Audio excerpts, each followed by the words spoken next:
Welcome to today's episode of CLCI Live, brought to you by the award-winning and ICF-accredited school, Certified Life Coach Institute. Sit back, relax, and enjoy today's episode. All right, all you guys out there, those of you who watch, please join in the conversation before we get going. Also, subscribe, like, all of that good stuff for us. Please show us your support. On the other, also, while we are doing this, we would love for you to join in the convo. We're monitoring chats. We want to hear from you. If you have questions, comments, thoughts, anything, please throw that in the chat there, and we will happily address them, talk to you. Just say hi if you want. And I think that's all from me right now. What are we talking about today? I have no idea. Abundance. Less is more, right? Is that it? Less is more. How to do less and achieve more. Mm-hmm. How to do less and achieve more. How is that possible? Can you do that? Is it? Commonly you think when you do more things, then you can achieve more things. But that seems to be not the case. Not the too many things and have an inverse relationship when you do less overall or achieve less. It's not always the case. We're not going to say it is never the case, right? We're not going to say that. You certainly have to sometimes add some stuff in the mix on occasion. But I think what is more grossly overlooked is the thought of do less. Why aren't you doing less?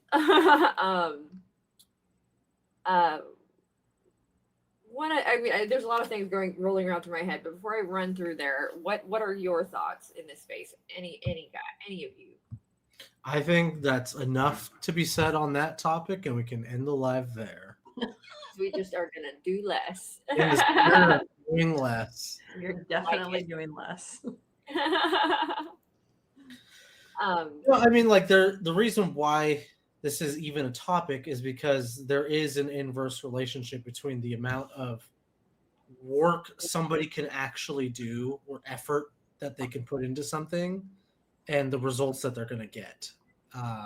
You can overwork yourself to death. And many, if you just take workplace culture, for example, I've worked at plenty of places where the mindset was doing more means achieving more, and that meant working people to death. Which, if you look at Amazon now, Amazon's projected to not have any more people to hire in the country because they've overworked their, labor market too much. They're getting ready to lay off too. Yeah, I think they're laying off 10,000 people. Yeah, ridiculous. So they've gotten to the point where they shot themselves in the foot, and now they're deciding to do less by having less people overall. But that was entirely caused by, overworking, their staff too much. So there's an example right there of there is such a thing as too much. I think that's what you're even sharing, though, is even almost taking it to an extreme too. I think there's a couple of really good examples. So one of them was, I wish I could give you a visual example. They had a cube, essentially. It was like a little house that was made out of Legos, right? And the little house had a little structure. So I draw this really quick for you. So hopefully you guys understand this once I'm done drawing it. Hold on. Maybe I can't draw it really quick. While you're doing that, I can, what part of this is we're talking about doing more, doing less, and what does all that mean? And even in the coaching world, most of us are used to, on the outside world of coaching, we're used to working really hard, like Anthony's speaking about, those long hours, those just continually working concepts, that when we get into coaching, we're saying you're going to do a whole lot less. You're not going to be the one performing in this space. It's going to be your client that has more to do than you have to do. All right, looks like Brooke got her. You can't see it. Okay, so there's this little structure, and this is there's an opening here. So this big thing is open, okay? And there's a little door. It's a little house, right? And there's this little block on it, and this thing needs to lie flat on top of that. Mm-hmm. Needs to come down and lay flat. So what would you guys do to make sure that this thing laid flat on this, something that's got a little thing projecting out of this corner above? Remove the extra block. Oh, you know the answer, Anthony. I don't know the answer. Well, it depends on the material. Well, there's a couple of options, right? Legos. There's a Lego. couple options. Is that block serving a purpose? So I might have to investigate that first. It's a Lego. Oh, it's a Lego. Oh, okay. I was like thinking, is it Yeah. wood? Is it metal? Okay, all right. Get rid of that top block. It's a Lego. Okay. 90% of people, their first inclination is to add 3 more blocks. 1, 2, 3. Add 3 more blocks so that then it'll lay. Uh-huh. 10% of people think to take this Lego away Uh-huh. and then it will lay flat. I'm the 10%. We're just naturally inclined to be additive. That just is our nature. We just want to add. Also, I suggest watching our Feel and Friction. That this is another thing that we've done that sort of speaks a little more into this as well. Top 10%, Anthony. Hi, Misha. Good to see you. That also means I just didn't do the research. I didn't see that you posted this somewhere. Cheater. The other example too, or not example. So, I mean, before we move on from that, what do you think that means? Why do you think that is? Why do you think that? Any thoughts on why we might do that? I want to say we're kind of conditioned to believe to accomplish something, you have to go forward instead of take away, I guess. And taking away feels like going backwards. Is what you're Yes. saying. Mhm. Okay. You need to put in effort to achieve your goals. Mm-hmm. Which is interesting, right? All of these, and what we're talking about kind of feels like Jerome said, in antithesis, like, oh, do less. But the truth is, it can make the biggest difference in the world with regard to time. And so before we move into that, I have one more question for you. Let's say you guys have a bank account. Now that I know you guys didn't do the research, let's say you guys have a bank account. I watched it. This bank account, it's a bank account. It fills up to $5,000 every day. Okay. Every single day. Okay. You get $5,000 in this bank account. Okay. The caveat is, Okay. at the end of the day, you have a 24-hour period. At the end of the day, that $5,000 goes away. Boom. And then it'll be refilled again tomorrow with the 5,000, but it goes back to zero. So every single day you have a free fresh bank account with $5,000 in it. And then, but by the end of the day, if there's still 5,000, it's going to go to zero. There'll be a new 5,000 in there tomorrow. If it's at 3,000, it's going to go to zero, but there'll be another $5,000. If it's got $50 in it, the $50 is going to go away. So no matter what, it drains itself out, and then it refills up to 5,000. What would you guys do with that money, that 5,000? Spend it. Spend it, Jen. Spend it. Yeah.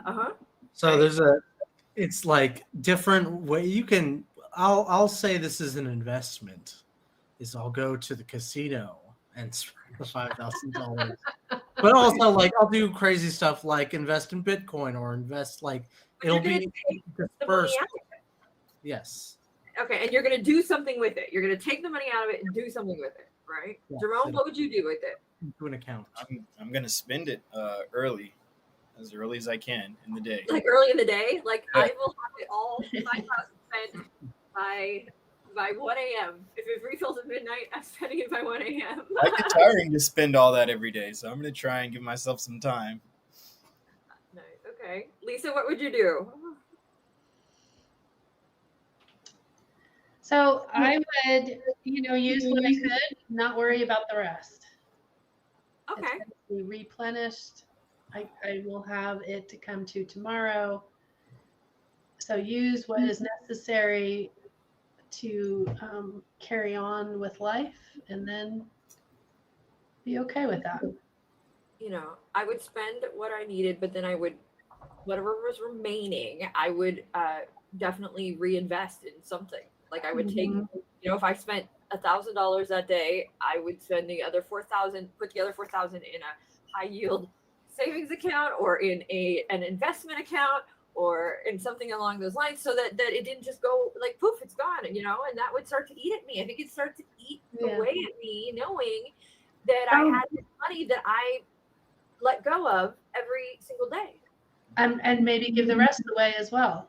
That's also a yearly salary of $1 million, Well, you cannot give it to anybody else. That's the cap. Oh.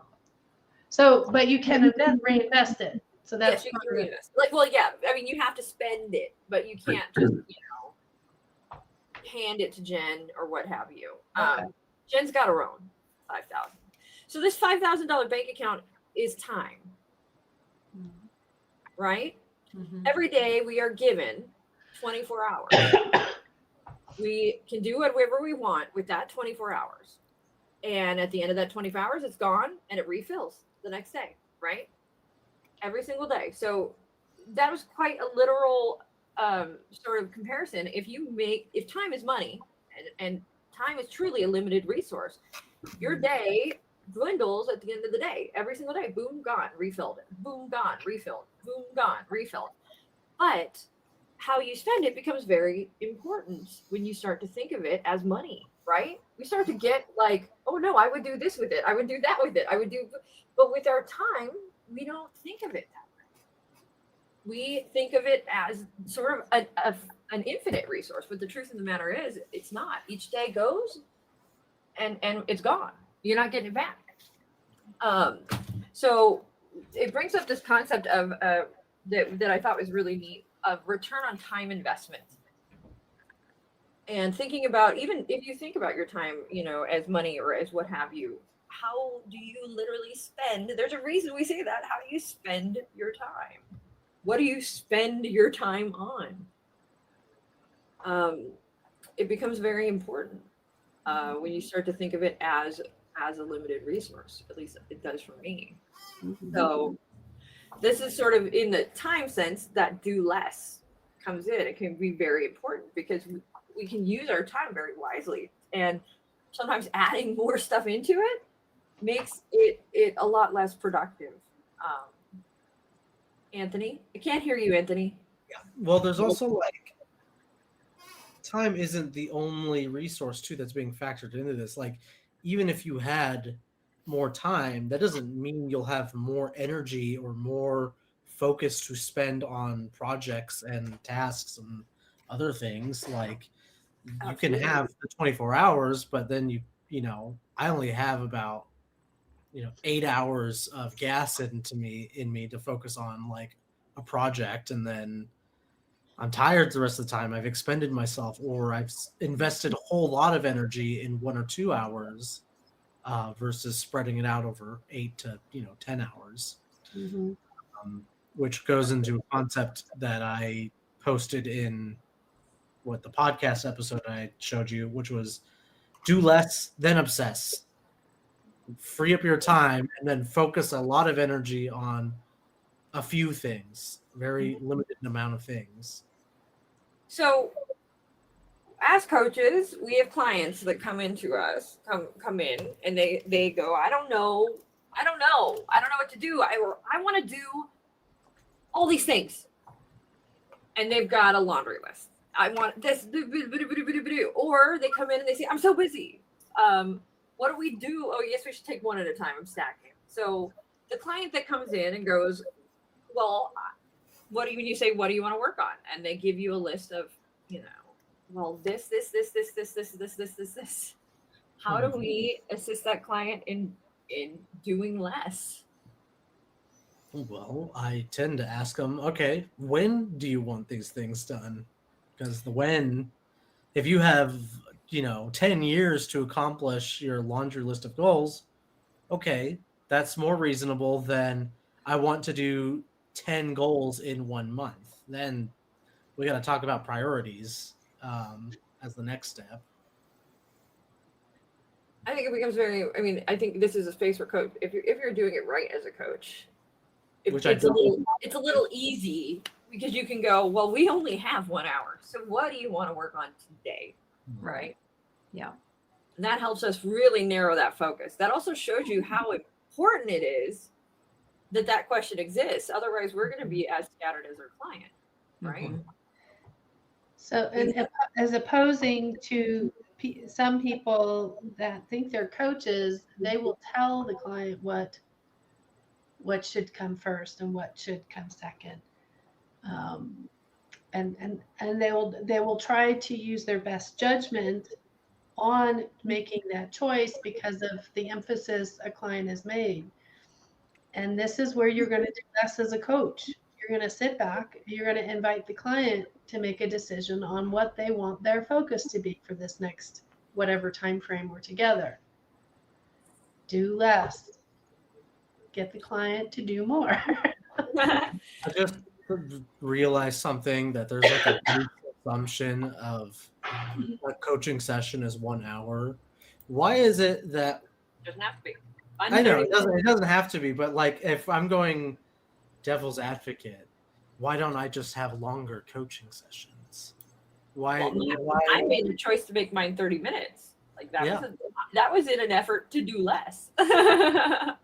And also because I found in shortening up my sessions, my clients come on the ball. They come prepared to work. They know they have a limited amount of time, and because of that, they come ready. And they're not going to waste a minute of that 30 minutes. And what's awesome is they're always surprised by how much they accomplish in that 30 minutes. And every one of them says, oh my gosh, I got so much done in 30 minutes. That was so worth it. Like and you'd be surprised. You'd think, oh, I need the hour. I need the hour and a half. I have to do a 4-hour session with my, intro session. I have to do a 2-hour session with my intro client. And I'm even shocked at how quickly and how much we can do when we know that the clock is ticking. Sort of puts makes us, Makes us have focus, makes us have priority, and a lot of less baloney stuff going on. Yeah. I noticed that with even some couples that I worked with, because mine are normally about 80 minutes when I was working. And there's been a few of those when they needed a 30-minute session. And exactly like you said, they come in ready, willing, and able to make those adjustments and get focused. There's not a lot of baloney going on. You got to get down to business, brass tacks, really quick. They do a lot of the thinking on their own. They come through it. Like they take a moment and they know, okay, I don't have a lot of time. So there's and it's a cool thing to see because there's a level of their own work, and it's not me doing less as a coach, right? I am sort of forcing them to figure these things out before they're sitting in front of me. Whereas if I give them all the time in the world, that means that a lot of my time is going to be spent moving through these areas that maybe we don't necessarily move through, or maybe they can figure out on their own. So now, okay, so we're talking about reducing the amount of time, which helps us stay on the ball and keep our focus in check. How do we know then, when I say we, how does the client figure this out, or how do we figure this out when we do less? What things we should focus on? How do we sort of determine, because sometimes you can focus on the wrong thing. You can Whoa.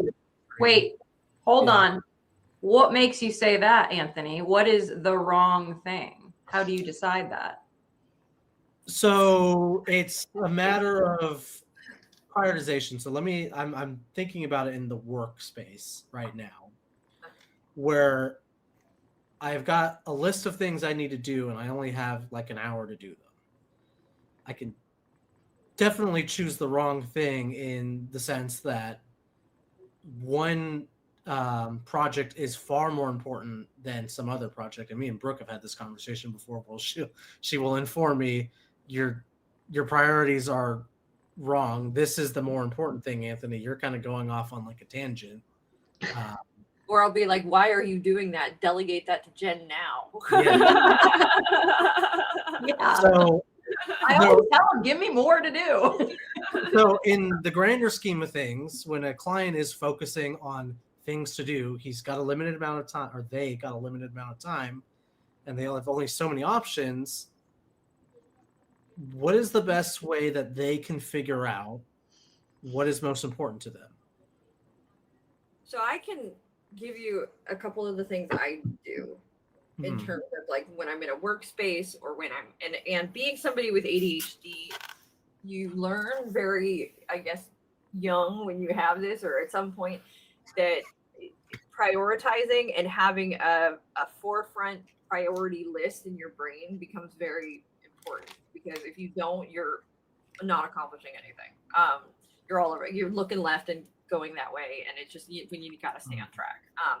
So there's a few things, tools I use, a few things that I really and I did a matrix for this once where it was like I'll have to remember exactly what's on each line, but I asked myself, I try to long-term think. That's one of the things that I really try to do, is I try to think, okay, if I'm in a business space, if I'm in a space like here, I might be working on a project and go, okay, well, I'm the one that knows how to do this, so I'm going to do it. But if I take the time to train somebody else, it might be a little more of my time now, but I'm going to free up X amount, this much time, all of the time to never have to do that again. Even though it essentially sort of is a bit of a time suck and a little, draining in the beginning. That's what training is. We're training, Misha. Welcome to training, but training takes, it's everybody working, doing extra work and investing their extra work and extra time in training somebody else, with the knowing and understanding that this training is going to be a return on time investment later, because by training you today and spending the time to do that today, later I'm going to have you to do it, and I'm not going to have to anymore. And now I've got another human being capable of doing that. And it can be, I think we as people often get stuck in I'm the only one that can, I'm the only one that can do it right, I'm the only one that but if you're the only one that can, there's a few things that are horribly wrong with that, because if something happens to you, you have just, really screwed up if you're working for everybody else around you, because you're the only one that can do it, and now they got to scramble and they don't know, and now you've left a serious problem. And if you're the only one that can do it, then you also are probably, there's something going on. You might be insecure. There's a lot of things going on there, because truthfully, one of the things that Jerome, have I always said, always be training your replacement. Not because you are not going to be there, not because you're not going to be working, but because you're going to move up, and you're not going to you want somebody that can do those things for you. And it's long-term thinking. That is truly long-term thinking, because it might be really quick and easy for you to do that, and it might take an hour for you, 5 minutes here versus an hour to train somebody on something, but that hour is going to come back in, hundreds and thousands. So how does this factor into sort of your clients prioritizing correctly? One of the questions you could ask them is, do you have to do that? Is there somebody else that can do that? Well, that's something you want to do. Asking if there's somebody else, that's the leading side. That's leading, yeah. Yeah. So you're sticking to, tell me about that. Tell me about what you have to do there. How does that serve you? Is there anything else that would serve you better in that space? So asking those questions more generically, but absolutely. I think one of the cool questions that came up, and I dropped it in the CLCI live chat, was And I just thought this was kind of neat. And it's less about specifically prioritizing, but to prioritize to a goal. You know, you got somebody coming in with a million things, or they don't know what to work on, or they're focused on something.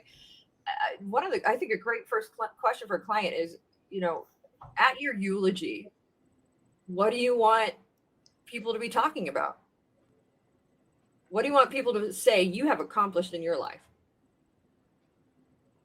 And that would, for me, boom, as a client, I'm going to start to think, okay, wait, that takes the focus on all these like little things that we're wasting our time with. And you go really quickly, for me, goes laser focus to, okay, wait, what am I working on? Why am I wasting my time with this? I thought that was a really smart question. I think it was worded slightly different, but imagine 3 people eulogizing you at your funeral. What would they say about you? What do you hope they would say about you? I'm not going to be around for that, so I don't. Who cares? It's not gonna bother me.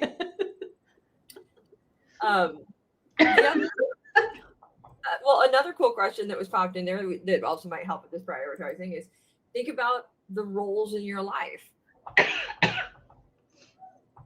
What do you have to do to fill that role? And what don't you have to do? And you can start to weed those things out and start to really prioritize. I just remembered, it's called the Eisenhower Matrix, and I made a sort of knockoff of it, and I can share it again. It's I'm sure it's posted on our website. One side of the matrix says critical, the other side of the matrix says important. And when you use it, the two that if critical and important, at the highest point come together, everything in the box that is critical and important is due. Everything that is critical but unimportant to you, delegate. Don't do that. Everything that is not critical but is still important to you, you can delay it. Do it later.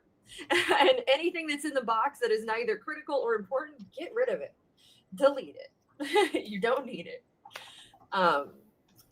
And that was, I think, it was just a very efficient tool. It's called the Eisenhower Matrix because Eisenhower was known to use it all through his presidency to figure out how to task manage. So it's such a simple thing to do that, right? To break it down. Another tool that we use for folks who have ADHD, and I'm talking way too much, is we can make lists that have like 20 things on them or 30. But the best thing to do, at least for somebody who has ADHD, is to only have a list of 3. You're not allowed more than 3 things on that list. You cannot add anything to it until those 3 things are accomplished. And it makes you sort of push everything out and just focus on the 3 and get those done. And that's another tool that I use to focus with. All right, done talking. It's your turn. You guys, it's all you. I'm going to leave now. Bye. I like what Lisa had brought up earlier about the coach does less potentially to achieve more. I think that's a really valuable piece, because when I first got certified and didn't really know what coaching fully was, I thought I had to do so much more to coach. And I actually learned, I have to pull back from what I want to do instinctually.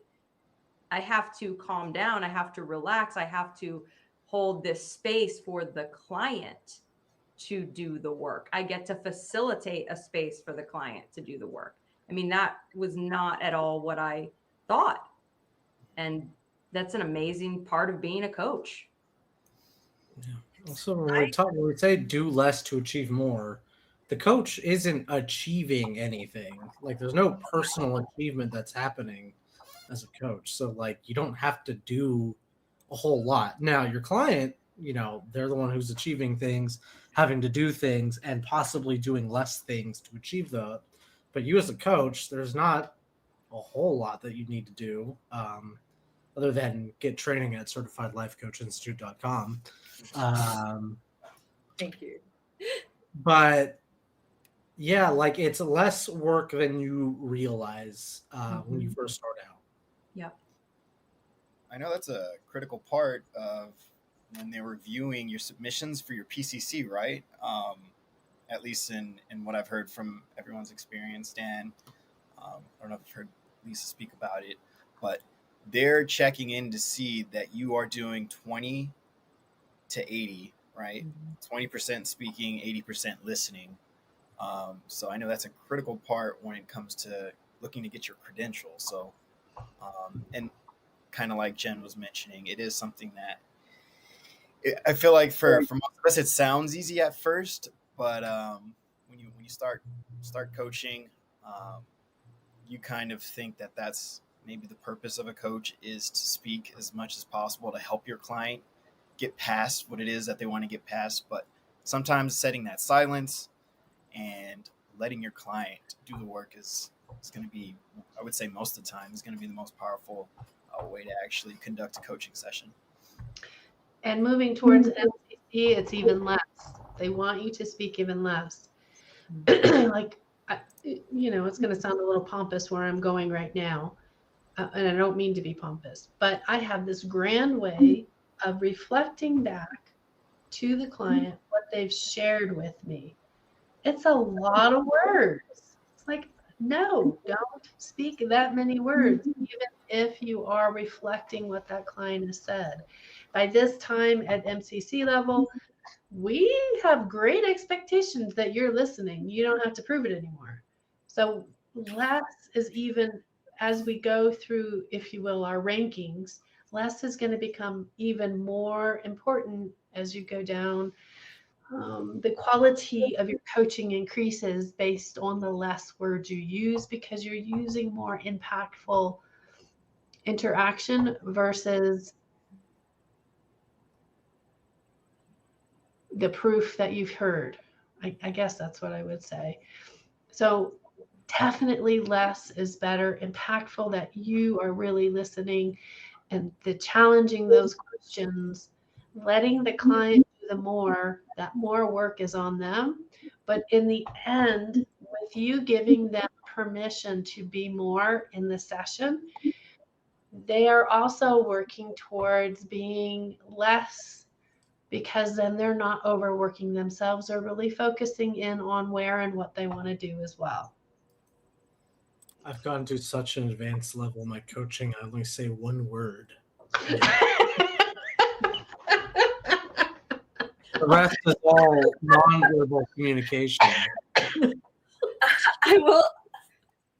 I'll say this too, Anthony. When we're working with people in our lunch and learns, one of the biggest things that they'll do is they'll come to us with this like verbose, very wordy, like, who is your client? Well, they're going to give you all these big words, and it gets really overblown. Like, it gets really, really big, and a lot. And so one of the things that we'll do is whittle it down to the simplest terms of, okay, not only to the simplest terms of one client, not a billion, we're niching you to one client, but then we're going to take it to those clients' thoughts in the simplest terms. And if that client at the end of the day is saying, I'm not a good mom, or saying, I'm going to be stuck here forever. So simple, these words, right? But you'll have a coach saying, I coach people through midlife transitions, who are feeling unsatisfied, and then they'll it gets so, and it's like, really, all that person needs to hear is that, no, you don't have to be stuck forever. And it's taking all of this overthinking over, and we're saying, no, whittle it down. Also, in those luncheons,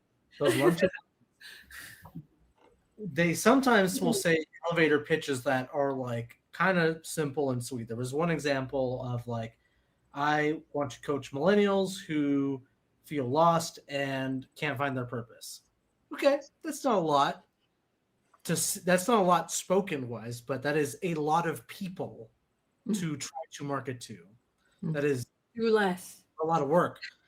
You do less by saying more and being more specific, because you're lessening the amount of clients you're actually having to try to market yourself to. And eventually, Another reason that Yeah. we whittle it down to one client, because you have coaches thinking, well, I have to do all these things to be successful. I have to be on social media. I have to be on Instagram, TikTok, Facebook. I have to do, I have to be everywhere, and they get overwhelmed, and they don't start, right? They don't. And we say, one client. Where's your client? What are they doing? Where can you get into there? And what do you have to say to them? Like, no, you don't have to do all of this. Do less.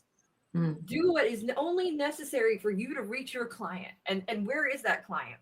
That's where you need to be. Ignore everything else. Don't waste your time. And start there.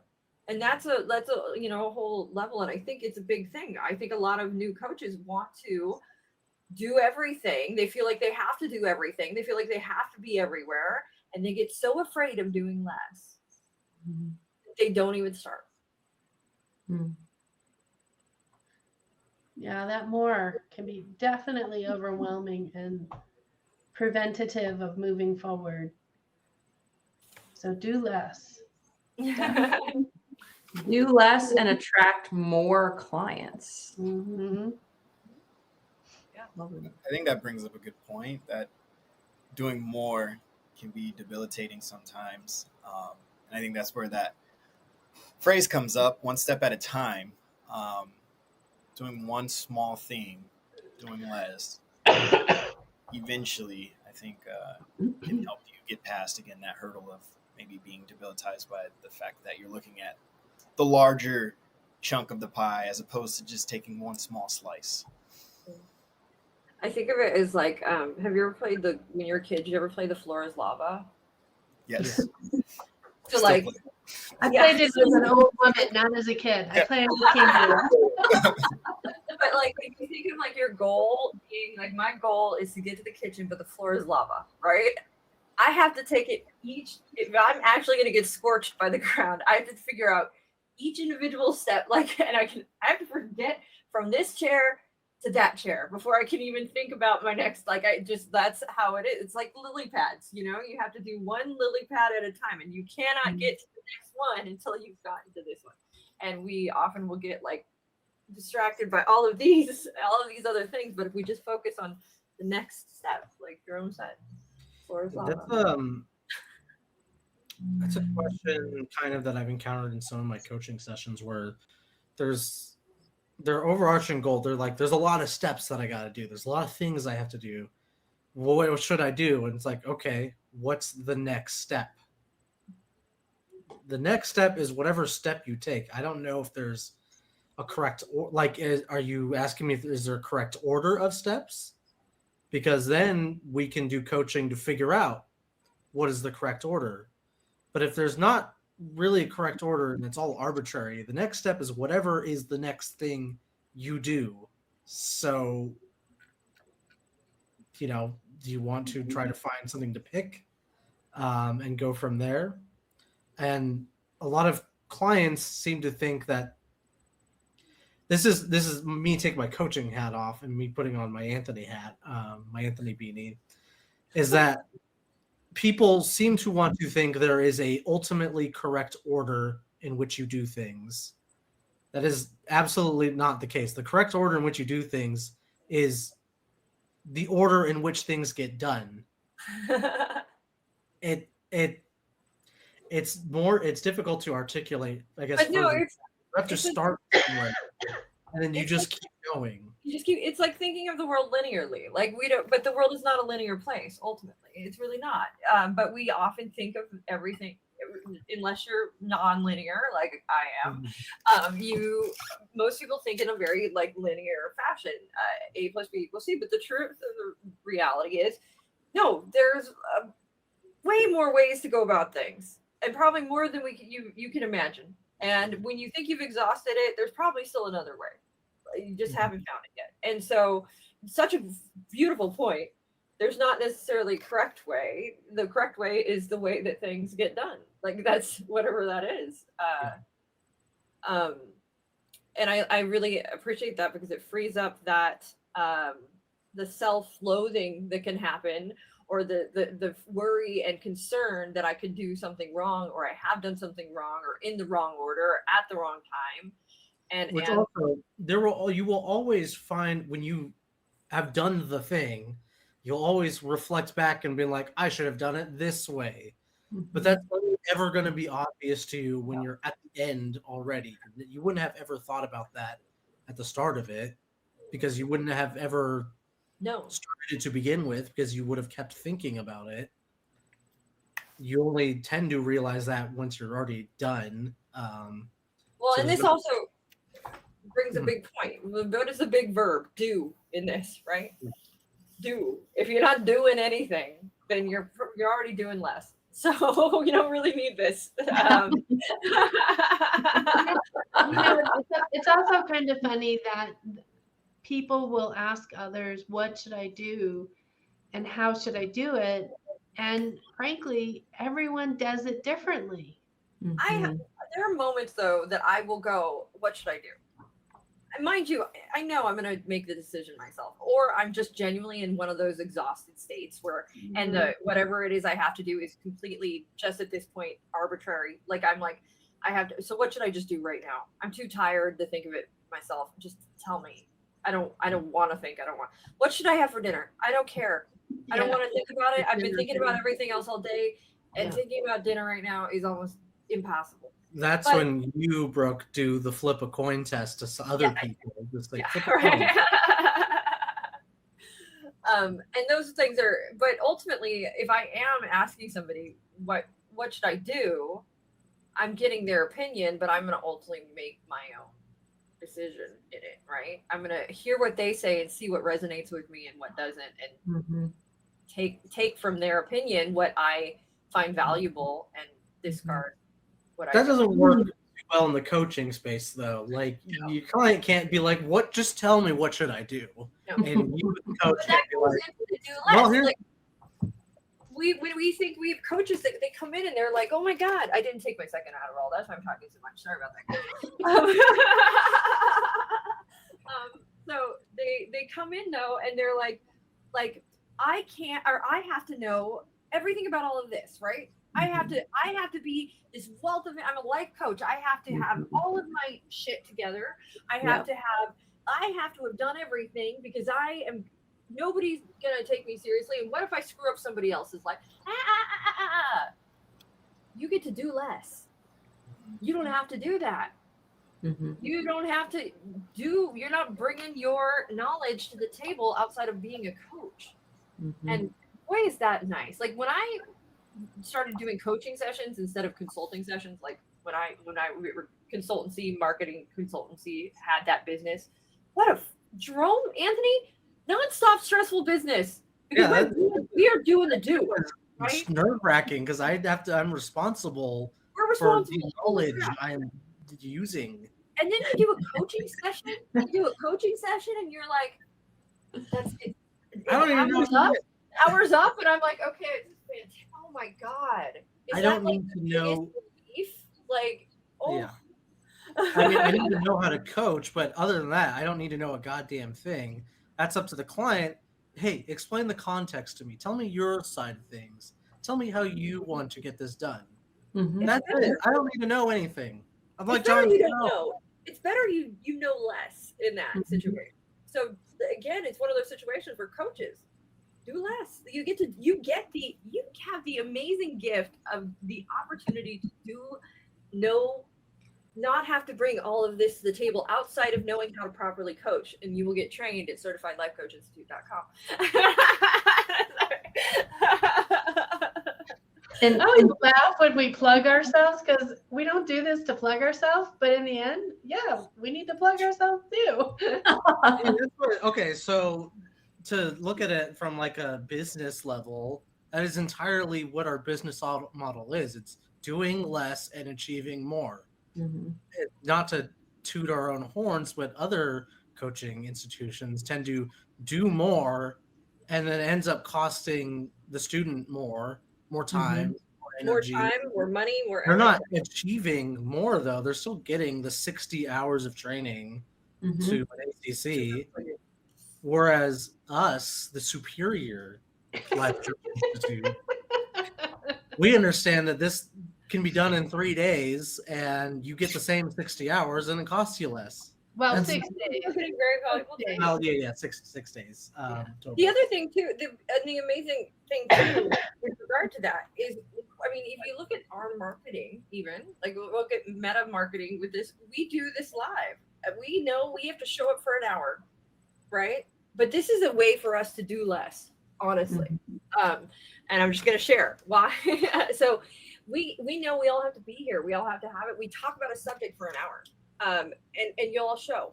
If this was something where we like had to set aside, we're gonna film, we choose to do a live stream because we know that it's more forgiving in this, so we can be off the cuff, we can be real, we can do this hour. Then we'll take this and we will use it in a ton of different places. We will chop it up, we will reutilize it, and all of that is so that we can do less, so that we are not so overtaxed with all of this production, all of these have-tos. And it really is taking your time and figuring out, okay, how can we make this more effective, more efficient, and also be something that happens with regularity? And so we built it in to our system. This is part of our week, and we know it. And it does a tremendous amount of good for us as a company. But we've done it in a way that is plausible and isn't a time suck for everybody.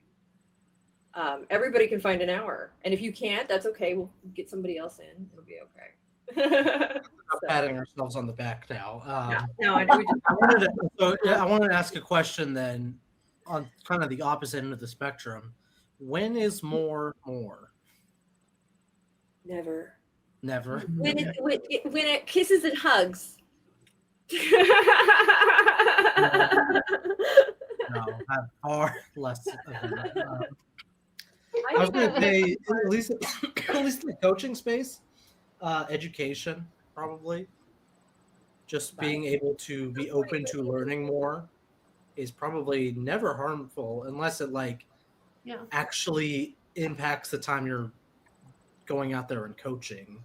If all I ever did was learn about coaching and never did coaching, then yes, as long as you're doing the do. Yeah. But that's one aspect that I think of where always educate yourself, always be on the ball, try to train more, understand more things. That's my personal opinion, I guess. I don't have anything to back that up with. I agree and disagree at the same time because yes, I want to hear your agreements, not the disagreements. But continue. But yes, I agree that constantly seeking more knowledge is valuable. But at the same time, I can find myself seeking too much and overwhelming myself. And I literally have to go back to what I'm consuming as far as coaching content and focus on one book, one podcast, one thing at a time, because I get overwhelmed with all of this different, coach knowledge, and I don't actually retain any of it. So I have to streamline it one thing at a time. So agree. Although you'd be surprised in that learning that you have done, because back in the day, I did so much, and all of a sudden it would start coming out of my mouth. And I'm like, where did that come from? I have no idea. Looking behind me, where did that? It's just because the right client comes in front of you, that knowledge will at some point come out and be present for that experience with that client. So yes, it can be overwhelming. Yes, take your focus, but also even when you have done those other behaviors, they're still usable is all I want to say. And I'm speaking more for the people who get complete. No, but I really, before we get there though, I want to take that concept. When you were saying more education, blah, blah, blah, we can apply that to, or more learning more. There is a point where we can be learning, asking too much of our client from our clients. When we're in that space of tell me more, that can go back to too much. There's a point when it's knowing the line between, okay, when to keep digging and learning, and when enough is enough, and to start to shift the questioning to a different direction. And I think that there's I guess a knowledge there that becomes important. It's the point of diminishing returns where the client, they've said everything really relevant where you're able to move the conversation forward and you don't need to keep going. It's a ROI. ROI is always the focus in a session. That's why we ask, what do you want to work on? How will you know you achieve that? Those beginning questions, the end questions, because that allows that focus for the client to realize that return on investment that they've participated with. Mm-hmm. We talked about doing less to achieve more, and that got me thinking about. Oh no, say it isn't so. Yeah, I got thinking about when is it okay to do less to achieve less? I've done it when you're exhausted. Yeah. And you've got too many things going on, and you just go, this is enough, or I'm okay with less because I want to live. I closed an entire business because so that all of us, Jerome, myself, Anthony, we could do less to achieve less, and be okay. And we were all okay with that because we wanted lives. It's inverse because we were able to achieve more as a result of that, but the intent at the time was to do less to achieve less, because sometimes just having achievements for their own sake, it's not going to get you anything, really. Well, it's not. Is it going to be something of value? Is it going to be something? The reality is, at that moment, we could have been making more money but ultimately, the preference was to free up time, put our focus at CLCI, and be able to be successful in our personal lives and be successful in our business lives, and that was enough. What we had was enough. Which can lead into coaching too. Is what you actually want to achieve what you want to achieve? Because I've had some times throughout the course of a coaching conversation where my client realized, I don't want this goal. I said that I wanted this goal at the beginning of the session, and talking about it, I don't want it. It feels like something I have to do, though. Yeah. And so then that leads to a whole nother conversation. Mm-hmm. We have 5 minutes left, guys. So, are you saying when you just told that story about closing up the other business, that essentially you decided to want less so you could have more? Yeah, absolutely. Absolutely. Mm-hmm. Want less to have more. I love it. I was of the mindset of I want less to have less, but. And it was, and it's not to say that there wasn't a hard transition. It certainly was, and it was one that ultimately, honestly, I am still paying off to some degree. Just one last thing that came up, but it was a rough transition. It was hard to say goodbye to the clients. Not that we didn't care, not that we didn't, and it was, but it was simultaneous relief and stress. But then it was. Now that I'm through it, it's I'm so grateful for it.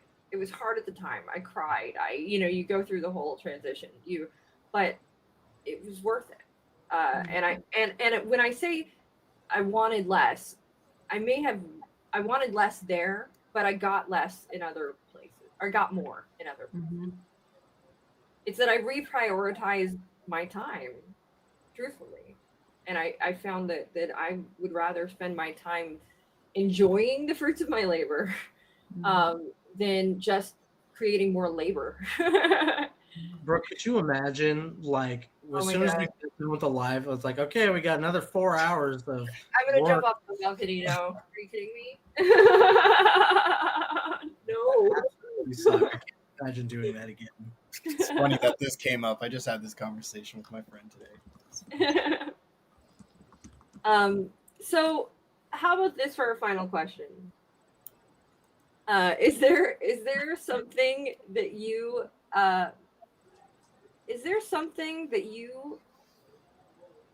wouldn't mind doing less of? Well, of course, but wait, to achieve more, hold on, there's got to be more to it than that. That's it. That will ultimately get you more. Okay. To eat less food so that I can have more. No, it's just less. I want to have less things, less body fat, less high cholesterol, More less health. weight. More health. There you go. Probably longer life. Well, I don't care about that, but you know. I'll pick the low-hanging fruit. Less social media, and that might be Ah, coming my yep. way soon because Twitter is annoying now at this point. Thanks, he who shall not be named. So yeah, for the sake of more Yeah. fulfillment in life, for more focus towards the things that actually matter, and I guess on the flip side, less distraction. Less distraction means more time to do again the things that you want to do. Mm-hmm. Genuinely. Yeah, I second that, Jerome. Less social media and also less focus or attention given to things that I have literally no control over, and more focus on the stuff that I do have control over, which is the way I show up in the world. I want more time there, less time on other people, other things. Lisa?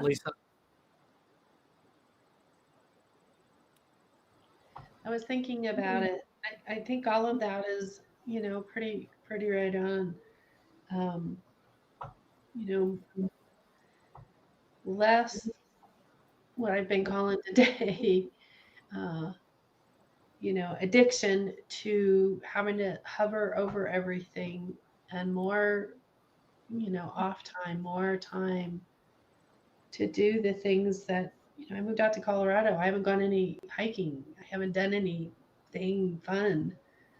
I've taken little trips, but not actual vacation, to actually set aside some time for an actual vacation. Those kinds of things. So yeah, less addictive hovering and feeling the need to be available to everyone at a drop of a hat.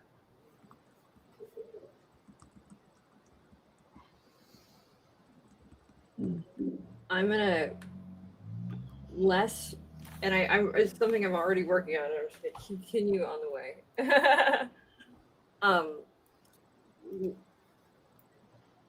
Less stressing about the immediate moment, like less being in this, that worry or catastrophizing, or just less of that, and more of knowing that it's like, it's gonna be okay. I'm gonna be okay. All is well. Mm-hmm.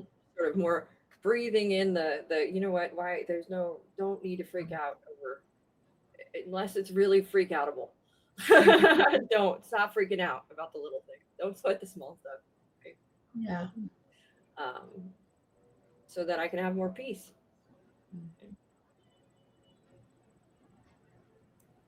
That's it. Wrap it up.